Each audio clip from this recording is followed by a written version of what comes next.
ಶ್ರೀ ಎಡೆಯೂರು ಸಿದ್ಧಲಿಂಗೇಶ್ವರರು ತೋಂಟದ ಸಿದ್ಧಲಿಂಗೇಶ್ವರರು ಎಂದೇ ಪ್ರಸಿದ್ಧರು. ಕನ್ನಡ ನಾಡು ಕಂಡ ಅನುಭಾವಿ ಸಂತ ಶರಣರಲ್ಲಿ ಸಿದ್ಧಲಿಂಗ ಯತಿಗಳು ಪ್ರಮುಖರು.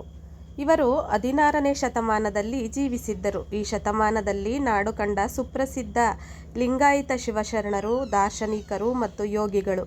ಬಸವಣ್ಣನವರ ನಂತರ ಅವರ ಮಾರ್ಗವನ್ನು ಅನುಸರಿಸಿ ಲಿಂಗಾಯತ ಧರ್ಮದ ಪುನರುತ್ಥಾನಕ್ಕಾಗಿ ಶ್ರಮಿಸಿದರು. ಶ್ರೀ ಸಿದ್ಧಲಿಂಗೇಶ್ವರರು ಜನಿಸಿದ್ದು ಈಗಿನ ಚಾಮರಾಜನಗರ ಜಿಲ್ಲೆಯ ಮತ್ತು ಅದೇ ತಾಲೂಕಿನ ಹರದನಹಳ್ಳಿ ಎಂಬ ಗ್ರಾಮದಲ್ಲಿ. ಮಲ್ಲಿಕಾರ್ಜುನ ಮತ್ತು ಜ್ಞಾನಾಂಬೆ ಎಂಬ ಶಿವಶರಣ ದಂಪತಿಗಳಿಗೆ ವಿವಾಹವಾಗಿ ಬಹಳ ಕಾಲಗಳು ಉರುಳಿದರೂ ಸಂತಾನ ಭಾಗ್ಯವಿರಲಿಲ್ಲ. ಇದಕ್ಕಾಗಿ ನಿತ್ಯವೂ ಭಕ್ತಿ ಭಾವಗಳಿಂದ ಶಿವನನ್ನ ಪ್ರಾರ್ಥಿಸುತ್ತಾ ಅತಿಥಿ ಯೋಗಿಗಳ ಸೇವೆಯನ್ನು ಶ್ರದ್ಧಾಭಕ್ತಿಯಿಂದ ಮಾಡಿಕೊಂಡು ಜೀವನ ನಡೆಸಿಕೊಂಡು ಹೋಗುವಾಗಲೇ ಅವರಿಗೆ ಸಿದ್ಧಲಿಂಗೇಶ್ವರರ ಜನನವಾಗುತ್ತದೆ. ಸಿದ್ಧಲಿಂಗೇಶ್ವರರು 8 ವರ್ಷದವರಾದಾಗ ಅವರ ತಂದೆ ತಾಯಿಗಳು ಅವರನ್ನು ಚನ್ನಬಸವೇಶ್ವರ ಗೋಸಲ ಮಠಕ್ಕೆ ವಿದ್ಯಾಭ್ಯಾಸಕ್ಕೆ ಕಳುಹಿಸುತ್ತಾರೆ.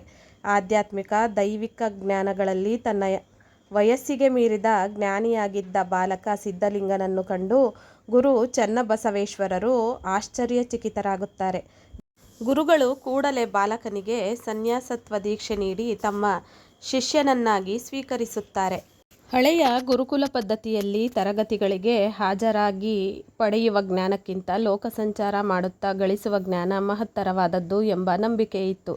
ಹೀಗಾಗಿ ಲೋಕಸಂಚಾರ ಮಾಡುತ್ತಾ ಜ್ಞಾನ ಸಂಪಾದಿಸಿಕೊಳ್ಳುವುದು ಶಿಕ್ಷಣದ ಒಂದು ಮುಖ್ಯ ಭಾಗವಾಗಿತ್ತು. ಅದೇ ರೀತಿ ಸಿದ್ಧಲಿಂಗೇಶ್ವರರು ಚನ್ನಬಸವೇಶ್ವರರ ಮಾರ್ಗ ದರ್ಶನದಲ್ಲಿ ವಿದ್ಯಾಭ್ಯಾಸ ಮುಗಿಸಿದ ಮೇಲೆ ಗುರುಗಳ ಅಪ್ಪಣೆಯ ಮೇರೆಗೆ ಲೋಕಸಂಚಾರ ಹೊರಟು ನಿಲ್ಲುತ್ತಾರೆ. ಕನ್ಯಾಕುಮಾರಿಯಿಂದ ಕಾಶ್ಮೀರದವರೆಗೂ ಇಡೀ ಭಾರತವನ್ನು ಸಂಚಾರ ಮಾಡಿ ಶಿವಯೋಗ, ಶಿವಭಕ್ತಿಯನ್ನು ಪ್ರಸಾರ ಮಾಡುವ ಕಾರ್ಯದಲ್ಲಿ ತೊಡಗಿಕೊಳ್ಳುತ್ತಾರೆ. ಹೀಗೆ ಲೋಕಸಂಚಾರ ಕೈಗೊಂಡ ಸಂದರ್ಭದಲ್ಲಿ ಬಸವಣ್ಣನವರು ಸ್ಥಾಪಿಸಿದ ಲಿಂಗಾಯತ ಧರ್ಮವನ್ನು ಪ್ರಚಾರ ಮಾಡುತ್ತಾ ಬಂದರು. ಬಸವಣ್ಣನವರಿಗೂ ಇವರಿಗೂ ಸುಮಾರು 300 ವರ್ಷಗಳ ಅಂತರವಿತ್ತು. ಹಾಗಾಗಿ ಬಸವಣ್ಣನವರ ನಂತರ ಸಿದ್ಧಲಿಂಗ ಯತಿಗಳು ಲಿಂಗಾಯತ ಧರ್ಮವನ್ನು ಮತ್ತೊಮ್ಮೆ ಪುನರುಜ್ಜೀವನಗೊಳಿಸಿದ ಮಹಾನ್ ಯೋಗಿಗಳು ಎಂದು ಪರಿಗಣಿಸಲ್ಪಟ್ಟಿದ್ದಾರೆ. ಬಸವ ಕಲ್ಯಾಣದಲ್ಲಿ ಶರಣರ ಕ್ರಾಂತಿಯ ನಂತರ ಮತ್ತೆ ಅಂತಹ ಕ್ರಾಂತಿಯನ್ನು ಮಾಡಿದವರು ಸಿದ್ಧಲಿಂಗೇಶ್ವರರು. ಲಿಂಗಾಯತ ಧರ್ಮವನ್ನು ಪುನರ್ಸ್ಥಾಪಿಸಲು ನಾಡಿನಾದ್ಯಂತ ಸಂಚರಿಸಿದರು. ಹೀಗೆ ಇವರು ಸಂಚರಿಸುವಾಗ ನಾಡಿನಾದ್ಯಂತ 700ಕ್ಕೂ ಹೆಚ್ಚು ವಿರಕ್ತ ಮಠಗಳನ್ನು ಸ್ಥಾಪಿಸಿದರು.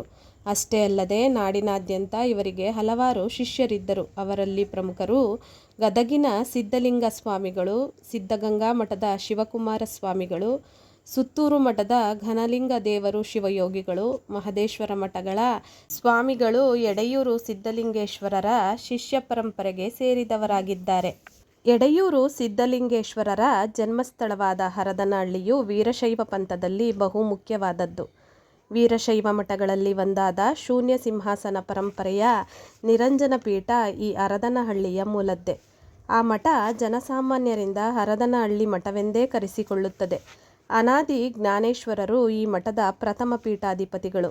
ಇವರು ಬಸವಣ್ಣನವರ ಅನುಭವ ಮಂಟಪದ ಅಲ್ಲಮ್ಮ ಪ್ರಭುಗಳ ಶೂನ್ಯ ಸಿಂಹಾಸನದ 4ನೇ ಪೀಠಾಧಿಪತಿಗಳೂ ಹೌದು. ಮೊದಲ ಅಧ್ಯಕ್ಷರು ಅಲ್ಲಮ್ಮ ಪ್ರಭುಗಳು. ಅಲ್ಲಮ್ಮ ಪ್ರಭುಗಳ ಅನುಪಸ್ಥಿತಿಯಲ್ಲಿ ಪೀಠವನ್ನು ಶೂನ್ಯ ಪೀಠ ಎಂದು ಕರೆಯುತ್ತಾರೆ. ಹಾಗಾಗಿ ಅವರ ಅನುಪಸ್ಥಿತಿಯಲ್ಲಿ ಚನ್ನಬಸವಣ್ಣ, ಸೊನ್ನಲಿಗೆ ಸಿದ್ದರಾಮರು ಅಲಂಕರಿಸಿದ ಶೂನ್ಯ ಪೀಠವನ್ನು ಅಲಂಕರಿಸಿದ 4ನೇ ಶೂನ್ಯ ಸಿಂಹಾಸನ ಅಧ್ಯಕ್ಷರು ಹರದನಹಳ್ಳಿ ಮಠದ ಅನಾದಿ ಜ್ಞಾನೇಶ್ವರರು. ಇದೇ ಮಠದ ಪರಂಪರೆಯನ್ನು ಇದೀಗ ನಾವು ಕುಂತೂರು, ಸಾಲೂರು, ಗುಬ್ಬಿ, ಸಿದ್ಧಗಂಗೆ ಹಾಗೂ ಎಡೆಯೂರುಗಳಲ್ಲಿ ಕಾಣಬಹುದಾಗಿದೆ. ಎಡೆಯೂರು ಸಿದ್ಧಲಿಂಗೇಶ್ವರರು 16ನೇ ಶತಮಾನದ ಮಹಾನ್ ವೀರಶೈವ ಶರಣರು. ಇವರು 701 ವಚನಗಳನ್ನು ರಚಿಸಿದ್ದಾರೆ. ಇವರ ಅಂಕಿತ ನಾಮ ಮಹಾಲಿಂಗ ಗುರು ಶಿವ ಸಿದ್ದೇಶ್ವರ ಪ್ರಭುವೆ ಎಂದು. ಇವರು ರಚಿಸಿರುವ ಷಟ್ಸ್ಥಲ ಜ್ಞಾನ ಸಾರಾಮೃತ, ಶೂನ್ಯ ಸಂಪಾದನೆ ಮತ್ತು ಶಿವಯೋಗ ಪರಂಪರೆಗೆ ಇವರ ಕೊಡುಗೆ ಅಪಾರ.